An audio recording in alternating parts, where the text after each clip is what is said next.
Okay, so now that Watches and Wonders has concluded, we're here to give you our thoughts after sitting with these releases for a couple of days.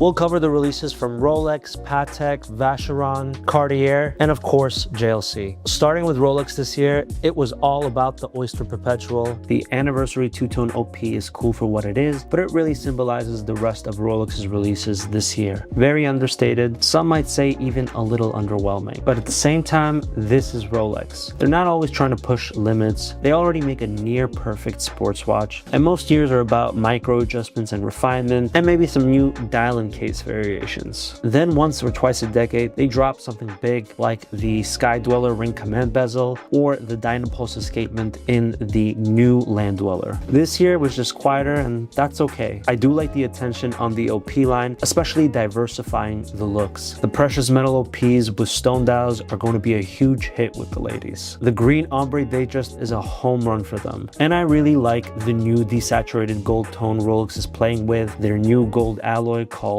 Jubilee Gold, especially paired with that light green aventurine dial. It really shows off the day-date in a way that we've never seen. And I'm just an overall fan of Rolex playing with the different gold alloys with their day-date line, especially because this is their flagship model. The day-date signifies power, so them diversifying the different looking kinds of gold alloys out there really makes a statement of where they're at with their flagship models. Now moving to Patek.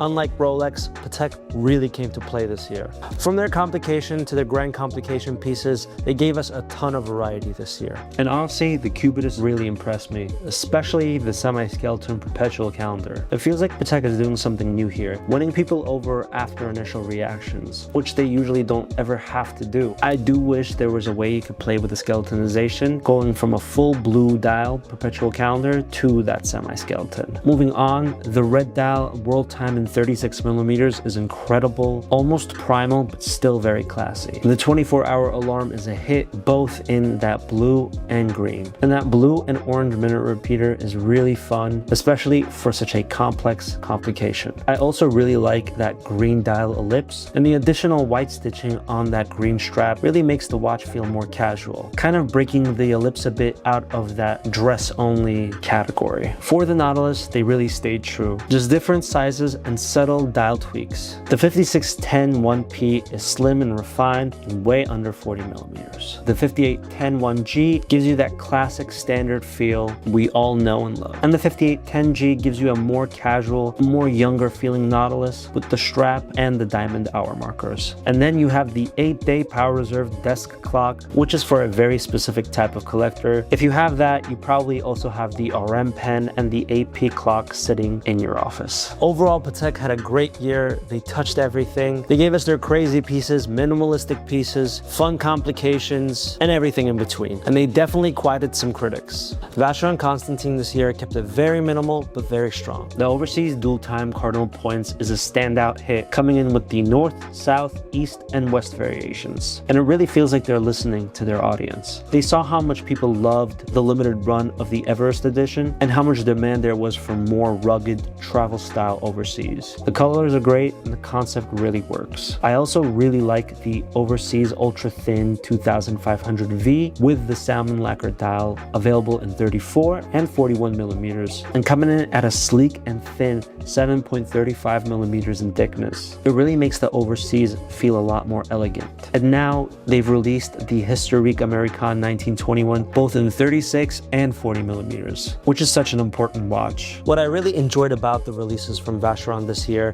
they were the ultimate personification of less is more. Everything was really strong, and I can't wait to see these on people's wrists. Cartier is always doing their own thing, which is one of the many reasons why they are number 2 at the moment. And they finally gave us a bracelet on that Santos-Dumont, a 15-row bracelet, available only in precious metal versions, which is tough if you're trying to get a Santos-Dumont under 10K with a bracelet, but I can definitely see why they did this. The look of this bracelet is as old money as it gets, and I think Gen Z is going to jump all over it. The skeletonized burgundy crash is a hit, but definitely one of those pieces where you're dealing with interviews and wait lists, like something that you would see from Patek Philippe. And it is really nice to see the Roadster back in 2 different sizes and a strap and bracelet variation. The watch has potential, and I'm really looking forward to see what they're going to do with it. Overall, a solid year for Cartier. I give them like a B+.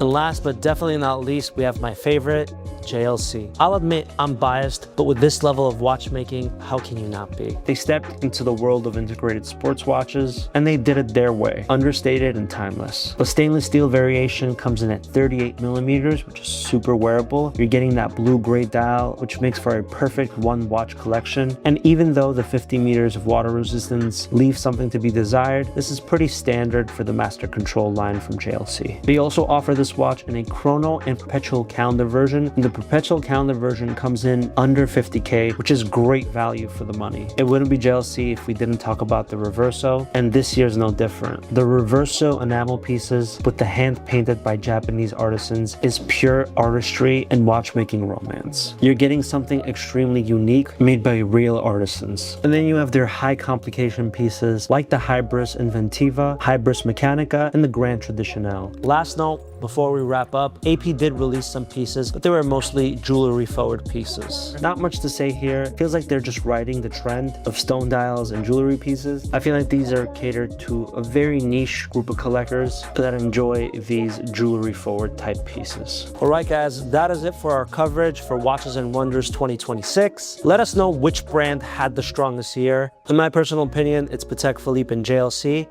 but let us know in the comments below. Until next time, take care.